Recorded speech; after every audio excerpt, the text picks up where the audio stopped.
Halo teman-teman, balik lagi di channel GP Media bersama dengan Kak Sarah di sini. Nah, hari ini seperti biasa kita akan ngebahas lagi bocoran soal SNBT 2023. Penasaran gak sih gimana pembahasannya? Ditonton videonya sampai habis ya.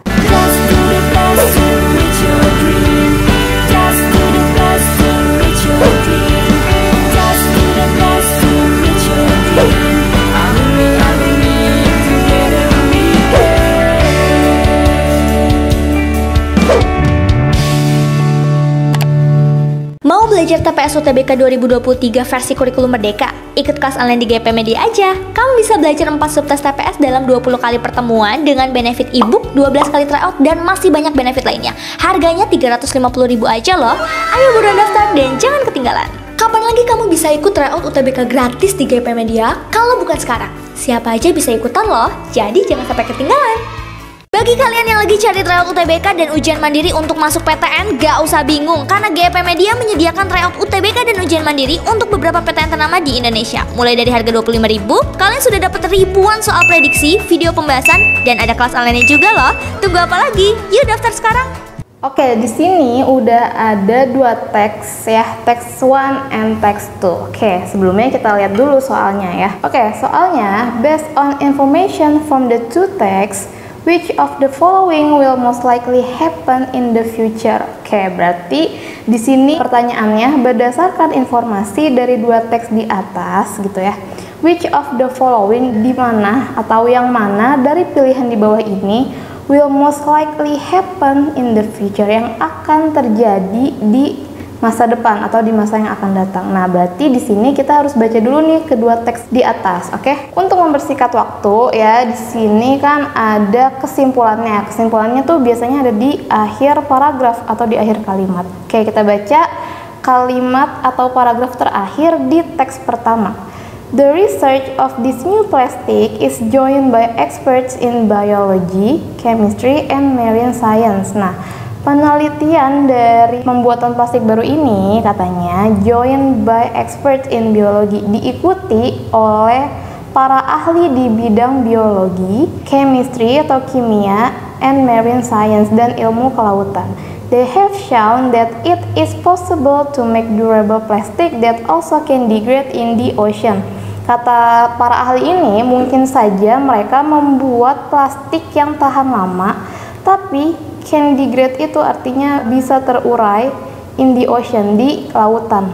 Plastic should not be going into the ocean in the first place. Nah, memang seharusnya plastik itu tidak dibuang di laut ya.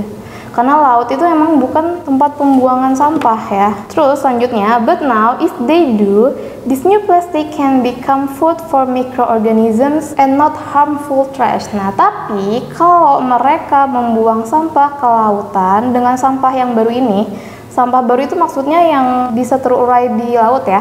Nah, katanya plastik itu baik untuk mikroorganisme, jadi sebagai makanannya mikroorganisme di laut dan bukan sampah yang berbahaya gitu ya. Jadi kesimpulan di teks pertama itu seperti itu. Oke, kita lanjut lihat kesimpulan di teks kedua. Modern recycling technique can transform plastic into more useful products. Nah, katanya kalau teknik daur ulang modern itu bisa mengubah plastik menjadi beberapa produk yang berguna atau barang yang berguna. Terus, some experts have seen the opportunity to make jet fuel from plastic. Nah, beberapa ahli gitu ya melihat ada kemungkinan membuat bahan bakar pesawat dari plastik. However, even a simple recycling strategy has commercial benefit. Nah, ternyata daur ulang plastik ini mendatangkan beberapa keuntungan. Over 3 million plastic bottles have already been converted into pillow fillers by EHG Hotels and Resort. Nah, katanya lebih dari 3 juta plastik atau botol plastik itu ya sudah dibuat menjadi isian bantal atau guling gitu ya. Customers are happy to sleep well and use a product that benefit the environment. Jadi katanya para pelanggannya ini senang dan puas karena produk yang digunakan itu bisa punya manfaat yang baik untuk lingkungan sekitar gitu. Jadi intinya adalah ternyata plastik ini tidak terlalu berbahaya jika penggunaannya bisa dimanfaatkan gitu ya. Oke, di sini kita lihat di pilihan A ya untuk jawabannya.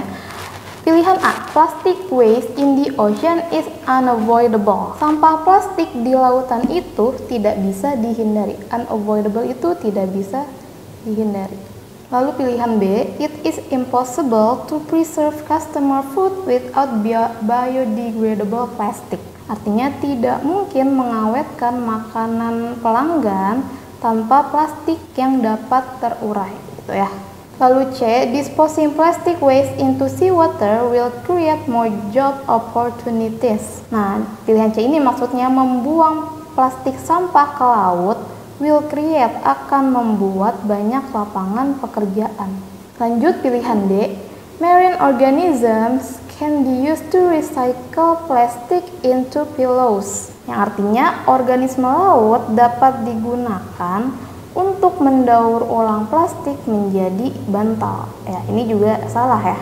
Oke, lalu pilihan E atau pilihan yang terakhir, there is no need to completely ban plastic usage from this world. Tidak perlu sepenuhnya melarang penggunaan plastik di dunia ini. Oke, dari pilihan A, B, C, D, dan E ya bisa kita tahu dari kesimpulannya bahwa jawabannya adalah E. Karena pilihan yang ini berdasarkan kesimpulan yang tadi udah kita baca dari kedua teks di atas gitu ya. Di penggunaan plastik itu masih bisa dipakai jika digunakan dengan baik-baik. Kita lanjut ke soal berikutnya. Di sini udah ada teks berbeda untuk soal yang berbeda ya. Di sini ada teksnya. Kita langsung lihat aja ke soalnya. Kita baca soal yang pertama ya. Which of the following statements about soldier ant is not true ya. Dari pilihan di bawah ini, mana statement tentang semut tentara yang tidak benar? Oke, jangan lupa di sini ada kata not true yang tidak benar. Berarti kita harus periksa nih masing-masing jawabannya di teks tadi. Oke, kita lihat pilihan A. People can use them to close wounds ya. Manusia bisa menggunakan semut tentara ini untuk menutup luka. Oke, kita cari di teks ya. Pilihan A ada di paragraf kelima ya, ada di kalimat menjelang terakhir. Amazonian tribe have used soldiers and to close wounds. Berarti jawabannya adalah bukan pilihan yang A. Oke, kita lanjut ke pilihan B. They can see nothing ahead of them. Mereka tidak bisa melihat kepala mereka sendiri. Oke, kita cari di teksnya. Pilihan B ada di paragraf ke-6 ya. Achit and Berkeley ini adalah nama lainnya si semut tentara. Are blind and cannot see what ahead of them is. Ya, jadi mereka itu buta, nggak bisa melihat, bahkan kepala mereka sendiri tuh nggak bisa kelihatan gitu ya, nggak bisa dilihat oleh mereka. Gitu, berarti pilihan B itu bukan jawabannya. Kalau pilihan C, they have powerful bites. Mereka punya gigitan yang sangat kuat. Untuk pilihan yang C ada di paragraf pertama ya. With powerful mouth parts, gitu, these fighters can skillfully cut creatures much larger than themselves into pieces. Jadi maksudnya dengan kekuatan gigitannya itu, si semut ini bisa melawan musuh mereka yang lebih besar. Jadi mereka itu bisa menggigit lawannya yang lebih besar dari si semut itu menjadi beberapa bagian gitu ya, saking kuatnya gigitan si semut ini. Oke, berarti pilihan C bukan jawabannya juga. Lalu lanjut ke pilihan D, they lay many eggs. Mereka bertelur banyak sekali gitu ya. Kita periksa di teksnya, ada di paragraf ketiga di sini ya.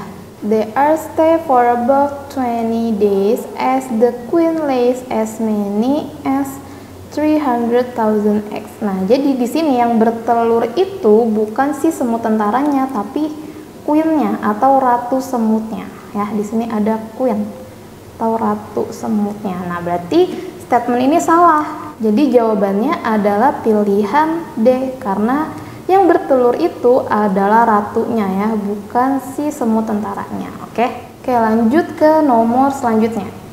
The author's purpose of writing the text is to, jadi tujuan utama penulis ini membuat tulisan di atas tadi adalah untuk apa? Oke, kita baca. Pilihan A, inform the readers about how many arms and set up their life. Ya. Lalu yang B, demonstrate the strength of army ants compared to lions, tigers, and bears.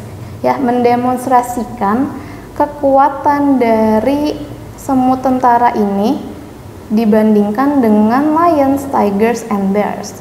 Lanjut, pilihan C, analyze how soldier ants protect their colonies. Menganalisa bagaimana semut tentara ini menjaga koloninya, ya. Lalu pilihan D, make the readers aware of the use of army ants. Membuat para pembaca itu lebih hati-hati tentang penggunaan semut tentara. Lalu yang E, refute a common misconception about army ants, gitu ya. Memberitahukan atau meluruskan kesalahan umum atau kekeliruan tentang army ants. Nah, untuk jawaban di pertanyaan ini bisa kita lihat di paragraf pertama ya. Oke, di paragraf pertama, di kalimat terakhir ada kalimat yang isinya contrary to popular belief, they almost never take down large animals or people. Contrary to popular belief, berlawanan dengan kepercayaan umum atau kepercayaan yang populer ya.